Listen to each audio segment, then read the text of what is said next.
जय हिंद दोस्तों, मैं विनय कुमार आज फिर से एक बार आप सभी के अपने YouTube चैनल VK इंस्टीट्यूट पर स्वागत करता हूं। आज हम लोग संस्कृत के सेकंड चैप्टर जो कि है पाटलिपुत्र वैभव यानी पाटलिपुत्र वैभव यानी पटना का वैभव। तो पाटलिपुत्र यानी पटना शहर है, हम लोगों का बिहार का राजधानी है। उसके वैभव के बारे में आज हम लोग पढ़ेंगे कि उसका वैभव क्या क्या है, उसके पास जो भी है उसका इतिहास क्या है, वहाँ पर कौन कौन से लोग आए थे, उसके पूरी वहाँ पर क्या घूमने लायक है, सब कुछ वैभव में आता है और सभी हम लोग आज डिस्कस करेंगे कि इसका वैभव क्या है। चलिए जल्दी से इस क्लास को अपने अपने दोस्तों के पास शेयर कर दीजिए ताकि वो भी इस क्लास से जुड़ पाए, क्योंकि यह एक फ्री क्लास है। क्योंकि फाउंडेशन बैच जो है पूरी फ्री है एकदम, इसमें कोई भी आपका 1 भी रुपया नहीं लगेगा। आप लोग इस क्लास को करिए और अपना स्कोर बढ़ाइए। चलिए आज का हम लोग अपना क्लास स्टार्ट करते हैं। सबसे पहले ये जो पाठ है पाटलिपुत्र वैभव। पाटलिपुत्र वैभव का मतलब होता है कि पटना पाटलिपुत्र पटना ही लिखा है, पटना का ही पूरा नाम पाटलिपुत्र है। पटना का वैभव, पटना का वैभव क्या क्या है। तो पटना के वैभव में हम लोग सबसे पहले पटना के बारे में पढ़ते हैं कि पटना का पूरा नाम पाटलिपुत्र, इसी का पुराना नाम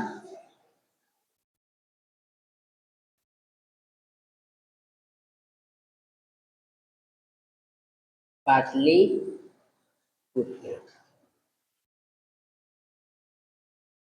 इसका जो इतिहास है वह 2500 वर्ष पुराना है ना। 2500 वर्ष ये पुराना इतिहास है इसका।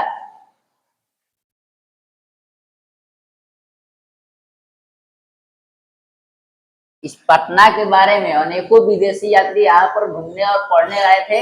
वो सभी अपने अपने जो बुक लिखे हैं, अपने नाम से बुक लिखे हैं, उस बुक में इस पटना के बारे में वर्णन है।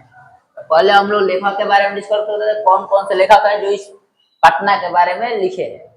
सबसे पहले लेखक कौन कौन से हैं, एक है मेगास्थनीज,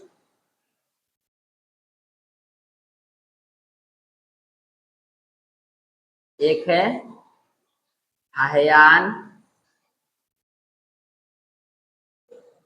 हेनसोंग और इत्सिंग।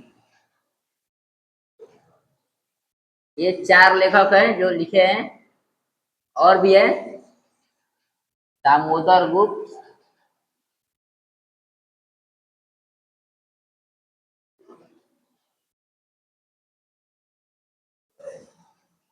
राजशेखर,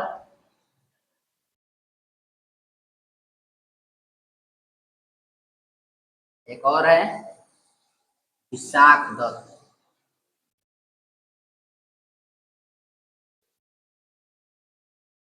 ये नहीं 1 2 3 4 5 6 7 राइटर है जो कि इस पटना के बारे में लिखे हैं। मेगास्थनीज यूनान का था। मेगास्थनीज कहाँ का था? यूनान। यूनान से आया था। पूछा जाता है कि यूनानी राजदूत कौन है, तो मेगास्थनीज। ये लिखता है इसमें कि चंद्रगुप्त मौर्य के समय इस जो शहर था पटना, इसका बहुत ही अच्छा व्यवस्था था। चंद्रगुप्त मौर्य के समय यही आया था मेगास्थनीज। पूछा जाता है मेगास्थनीज किसके काल में पटना आया था, तो किसके काल में? चंद्रगुप्त मौर्य के काल में। ये किसके काल में आया था? तो चंद्रगुप्त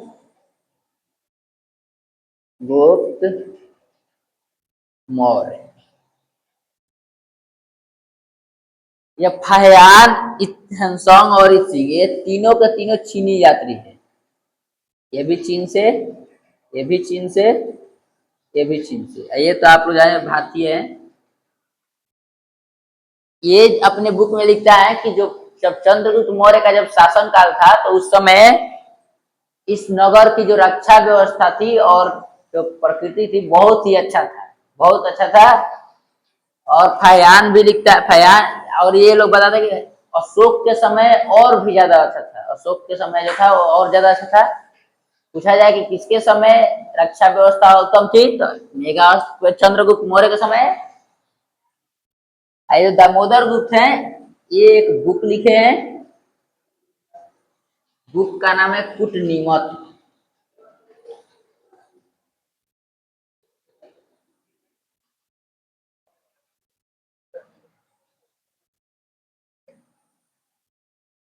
राजशेखर जो एक बुक लिखे हैं, इनके बुक का नाम है काव्य मीमांसा।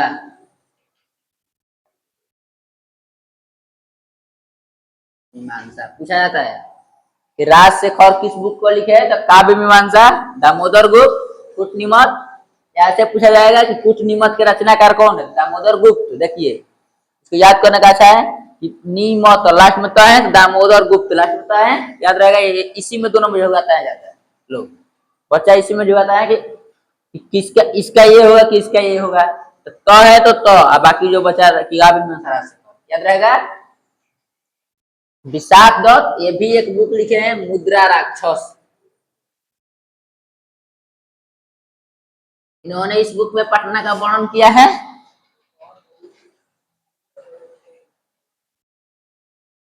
इन्होंने इस बुक में बताया है कि जो पटना था वो मध्यकाल में, जब मध्यकाल आया तो उसमें 1000 वर्षों तक पिछड़ा रहा। कितने वर्षों तक?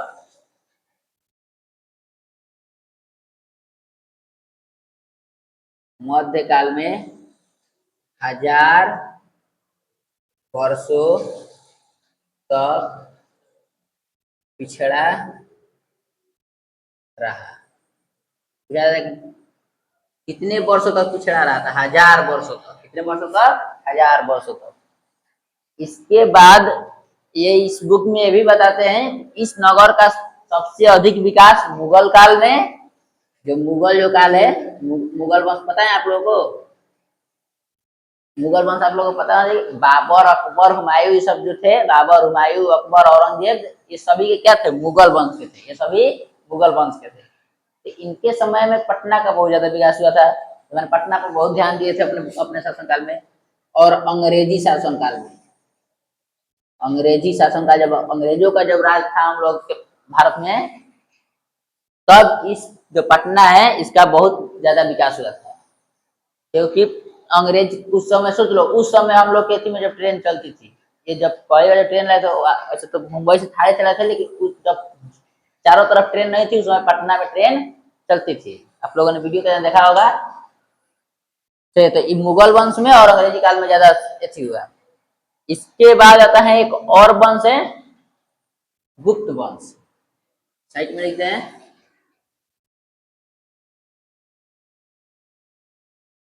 ये नहीं, ये चंद्रगुप्त मौर्य नहीं, ये मौर्य वंश के थे, ये गुप्त वंश अलग है।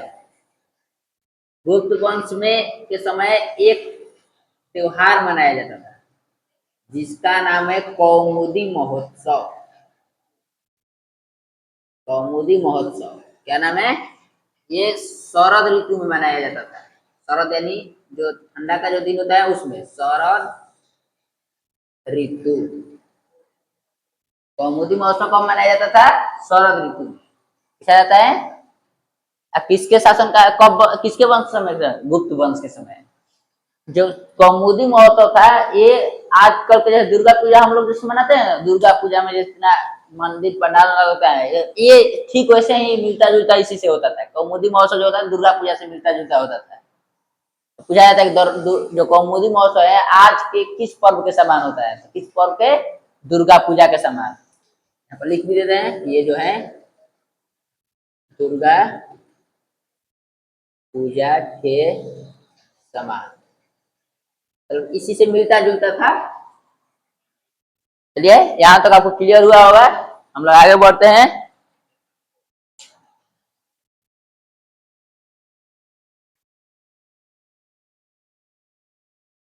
यही पर ये जो पटना है,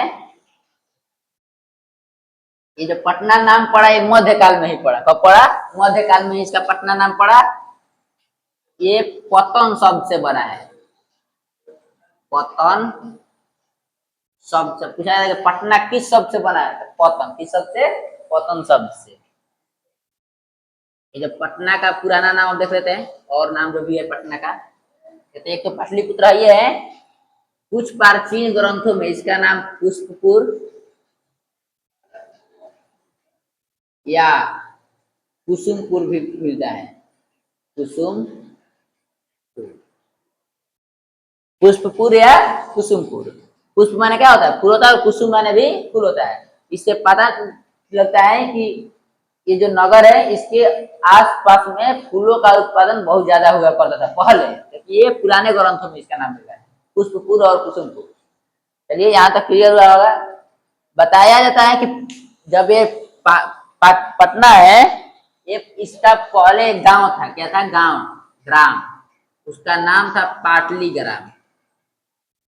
पाटली, देख लो, पटना जो है पतन सबसे बना है, पटना का सबसे पहले क्या नाम था? पाटली ग्राम। और इसके कुछ मैंने पुष्पपुर और कुसुमपुर भी मिलता है। और जब ये प्रसिद्ध हुआ जब शहर के रूप में, तो पाटलिपुत्र नाम पड़ा, उसके बाद पटना पड़ा। ये जो पाटली ग्राम है, बताया जब पाटली ग्राम नाम का गांव था, तो वहां पर भगवान जो बुद्ध थे वो कई बार आए थे। बुद्ध काल के समय पाटली ग्राम नाम था। भगवान बुद्ध कई बार यहाँ पर आए थे। उन्होंने बताया था कि अगर ये जो पटना पाटली ग्राम है, ये भविष्य में जाकर महानगर बनेगा। महानगर यानी बड़ा शहर, जैसे कि आज की डेट में है महानगर, क्योंकि बिहार राज्य की राजधानी भी है। ये महानगर बनेगा, किंतु हमेशा आगजनी, आग से, लड़ाई झगड़ा से हमेशा घिरा रहेगा, और बाढ़ से हमेशा। आज भी देखते हैं आप लोग, पटना में बाढ़ आ जाता है, अभी आया था पटना में बाढ़ आया था, जिसके कारण कैंसल भी होता है एग्जाम बच्चों का एग्जाम कैंसल हुआ था, जो गवर्नमेंट जॉब वाला। क्योंकि पाटली ग्राम, जो पाटली ग्राम उन्होंने कहा था कि भविष्य महानगर तो बनेगा, किंतु हमेशा आग से, पानी से और आग, लड़ाई झगड़ा से हमेशा घिरा रहेगा, जैसा कि आज भी होता है। इसके बारे में अब देखिए, ये जो पटना शहर है, इसके उत्तर दिशा में गंगा नदी बहती है। कौन सी नदी?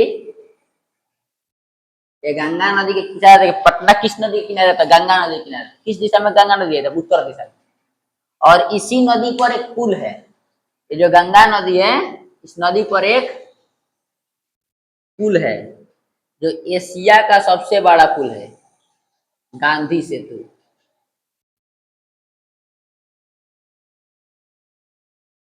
एशिया का सबसे बड़ा पुल गांधी सेतु गंगा नदी पर स्थित है, पटना में। समझ में आ गया होगा। और आए दिन इस पटना शहर का विकास हो रहा है, आए दिन बढ़ रहा है, जैसे कि इधर दानापुर नापुर सब पटना में आ जा रहा है, तो आए दिन पटना शहर का विकास हो रहा है।